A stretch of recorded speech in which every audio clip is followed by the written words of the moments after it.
누구든지 바른 교훈을 하며 바른 말 곧 우리 주 예수 그리스도의 말씀과 경건에 관한 교훈을 따르지 아니하면 그는 교만하여 아무것도 알지 못하고 변론과 언쟁을 좋아하는 자니 이로써 투기와 분쟁과 비방과 악한 생각이 나며 마음이 부패하여지고 진리를 잃어버려 경건을 이익의 방도로 생각하는 자들의 다툼이 일어나느니라. 아멘. 사도 바울이 이제 로마 감옥에 갇혀 있다가 잠시 풀려난 때가 있습니다. 그래서 이것이 이제 4차 전도여행의 시작이라고 할 수 있는 4차 전도여행이라고 일컫는 그런 기간에 있었어요. 서반으로 아마 가지 않고 사도 바울이 그동안 세워졌던 교회들의 상황이 좀 더 궁금하고 더 염려가 스러웠는지 이분이 이제 여러 지역에 자기의 동역자들인 디도라든지 또 디모데라든지 실라라 이런 분들을 이제 보내고 아볼로라든지 이런 분들을 보내서 이제 상황 파악을 하고 또 돌아보면서 격려하고 그랬던 것 같습니다. 그때 이제 도중에 사도 바울이 이 디모데는 에베소라는 교회에 보내서 거기서 이제 목회를 할 수 있도록 그렇게 명령을 내려서 그렇게 디모데가 에베소 지역에서 사역을 하고 있을 때였습니다. 근데 이제 그 당시에 이제 디모데 나이가 한 40이 못 된 30대 중반이나 이렇게 뭐 기껏해야 됐을 거예요. 그렇기 때문에 나이가 어리잖아요. 나이가 젊은데 그 교회는 굉장히 큰 교회였어요. 에베소 교회가 거의 한 몇만 명이 모이는 그런 교회로 성장해서 소아시아 지역에 여러 교회들의 일종의 목요 역할을 했기 때문에 그리고 디모데가 목회하는 이 지역의 비중이 매우 컸기 때문에 특별히 사도 바울이 또 목회의 지침에 관한 여러 이야기들을 디모데에게 편지로써 보냈습니다. 디모데전서 6장 마지막 부분에서는 특별히 두 가지를 강조를 해요. 이 두 가지에 대해서 비중 있게 말을 하는데 하나는 논쟁 문제, 성도들이 논쟁을 하는 문제에 관한 지침이고 또 한 가지는 이제 재물에 관한 자랑을 많이 하는 그 당시 풍조 때문인지 재물에 대한 욕심에 대해서 경계하는 그런 말씀을 하고 있습니다. 오늘은 그 중에 이제 앞에 부분만 함께 은혜를 나누고자 합니다. 그 당시 이제 그 논쟁에 관해서 많은 이 유행이 있어서 신도들도 그런 일들이 많이 잦았던 것 같습니다. 4절 다시 한번 읽어볼까요? 4절. 그는 교만하여 아무것도 알지 못하고 변론과 언쟁을 좋아하는 자니 이로써 투기와 분쟁과 비방과 악한 생각이 나며 5절에도 다툼이 일어난다 이런 말씀을 또 첨부를 했어요. 그 성도들 가운데 언쟁을 즐기는 사람들이 있었던 거죠. 말다툼을 하고 그런데 아마도 교리 논쟁이었겠죠. 교리에 관해서 이제 자기의 의견을 주장하고 그래서 이것이 옳다, 내 말이 옳다 하면서 계속 격렬하게 그 문제를 끊임없이 이렇게 주장을 했던 사람들이 있었던 것 같습니다.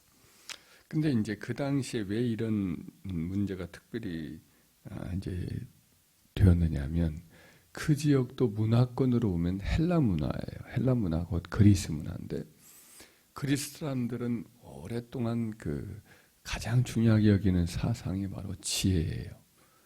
고린도전서에 보면 헬라인은 지혜를 구하고 유대인들은 표적을 구하나 우리는 십자가에 못 박힌 그리스도를 전하니 라는 말씀을 하잖아요.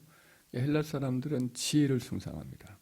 그 지혜자로 유명한 사람이 소크라테스, 플라톤, 아리스토텔레스 이런 사람들인데 이 사람들이 다 이제 그리스, 특별히 이제 아테네 활동을 주로 많이 한 그와 같은 사람들이란 말이죠. 알렉산더 대왕이 스승이 이제 아리스토텔레스예요. 이분이 주전 3, 4세기경의 사람이니까 얼마나 그들이 오랫동안 지혜를 숭배해 왔는가를 알 수가 있습니다.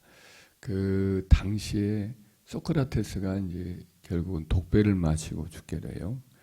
이 아테네 사람들의 여러 가지 그 정치적인 공격으로 인해서 결국은 민족과 그 사회를 해치는 사람이다 해서 독배를 마시고 죽는데 그 일들에 대해서 평가를 내리기를 그 당시에 논쟁을 주로 해서 논쟁에서 이기는 법을 가르치는 기술을 늘 가장 최고로 추구하고 있었던 소피스트라고 해요. 소피스트. 소피스트란 말이 소피아란 말인데 소피아는 지혜를 말하거든요. 지혜를 찾는 지혜를 좋아하는 사람들이란 이런 이름인데 이 사람들은 지혜를 논한다고 하지만은 사실은 궤변을 늘어놓는 일이거든요. 그래서 궤변론자 이렇게 이야기를 합니다. 소피스트를. 소크라테스가 바로 궤변론자들의 잘못을 지적하다가 그와 같이 몰려서 결국은 법정에서 그 일을 당했다 이렇게 말할 정도로 소피스트들의 여러 가지 그 영향력이 대단했던 거죠. 이 사람들은 재판에서 이기는 법을 배우는 그런 것들을 배워오는 것을 가르치고 배우는 것에 대해서 아주 애를 썼죠. 논쟁을 했다면 무조건 이기는 거예요. 그것이 진리와 상관이 전혀 없이 그 논쟁을 말을 해서 잘해서 상대방을 설복시키는 거예요. 꼼짝 못하는 거죠. 그 어떤 부모가 이제 그 공부를 잘하고 훌륭한 사람이다라고 소피스트 학교에 보내왔더니 일은 안 하고 괜히 이제 놀기만 하고 그랬더니 또 그렇게 일 안 하고 그러면 어떻게 하느냐면서 혼을 내주고 그랬더니 오히려 그 말재주를 배워왔던 것으로 자기는 펑펑 돌면서 아버지를 논쟁해서 꼼짝 못하게 굴복시키는 이런 일화들도 굉장히 많이 있었던 그런 내용 중에 하나입니다. 근데 그런 일들이 워낙 숭배가 많으니까 잘못된 논쟁을 많이 하는 것이 일반화되니까 그리고 소피스트가 되면 돈을 많이 벌기도 하고 그런 일들도 있고 하니까 이 소아시아적인 바다 건너에 에게해를 넘었던 그 지역인데 거기도 이제 영향을 받았던 거죠. 교회 내에서도 신자가 되었지만 여전히 옛사람의 기질과 풍토에 힘입어서 그와 같은 것들을 주도하는 사람들이 있었던 거거든요. 그 사람들 중에 이제 하나가 디모데전서 1장에 보면은 1장 18절, 19절, 18절부터 20절 보면 이런 말씀이 나옵니다. 아들 디모데야, 내가 내게 이 교훈으로서 명하노니 전에 너를 지도한 예언을 따라 그것으로 선한 싸움을 싸우며 믿음과 착한 양심을 가리라. 어떤 이들이 이제 그와 같은 사람들이에요. 이 양심을 버렸고 믿음에 관하여는 파선하였느니라. 배가 깨진 것처럼 믿음이 다 깨져버려서 다 세상 물이 술술 다 들어와서 침몰해버리는 사람과 같다.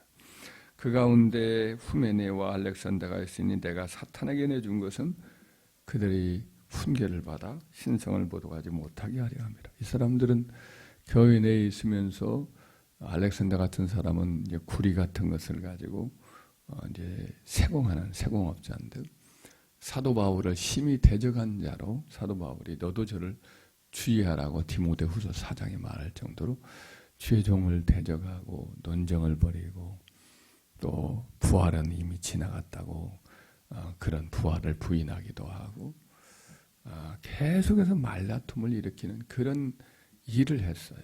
그런 사람들이 꽤 많았던 것 같습니다. 그래서 사도 바울은 이런 사람들처럼 말다툼을 하지 말라고 논쟁하지 말라고 그것을 신신당부를 하는 거죠. 교회에 이런 풍토가 있지 않도록 해라 이런 이야기를 하고 있었던 거죠. 우리들도 이제 하여튼 이단들하고도 부딪히는 일이 생기기도 하고 그런 일들을 우리가 경험도 하고 세상에서도 우리의 의견이 맞지 않은 사람들도 있을 수도 있고 또 정치적인 어떤 견해 차이가 생길 수도 있는데 여기에서 자칫하면 논쟁이 될 수가 있거든요.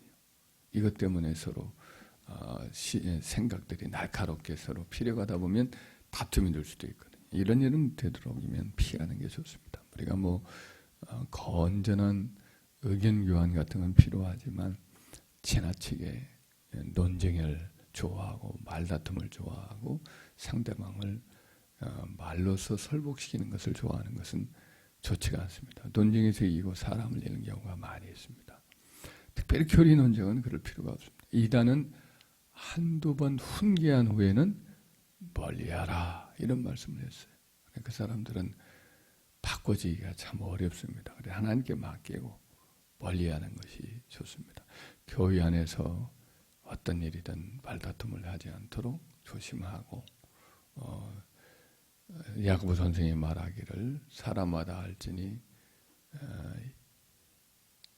너 듣기는 속히 하고 말하기는 더디하고 듣기는 속히 하고 노하기도 더디하라 이렇게 말씀을 하셨어요. 그래서 얕은 노하지 않고 분노하지 않고 다툼을 항상 피하고 어느 공동체든지 그와 같이 행하여서 그런 곳에 다툼이나 논쟁에 중앙에 있지 않고 차분하고 안정된 그런 마음을 가져야 할 줄 믿습니다. 교훈의 복음과 교훈의 어떤 근본적인 목표가 뭐냐? 오늘 말씀에도 잠시 나와 있지만은 디모데전서 이제 1장에 처음부터 그 얘기를 해요. 우리 1장 3절로부터 7절까지 한번 읽어볼까요?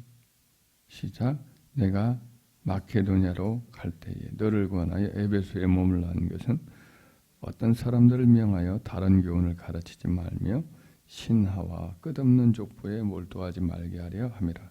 이런 것은 믿음 안에 있는 하나님의 경륜을 이름보다 도리어 변론을 내는 것이라. 이 교훈의 목적은 청결한 마음과 선한 양심과 거짓이 없는 믿음에서 나오는 사랑이거늘 사람들에 의해서 벗어나 헛된 말에 빠져 율법의 선성이 되려 하나 자기가 말하는 것이나 자기가 확증하는 것도 깨닫지 못하는 도다. 어떤 사람들이 있었는데 다른 교훈을 자꾸 가르쳐요.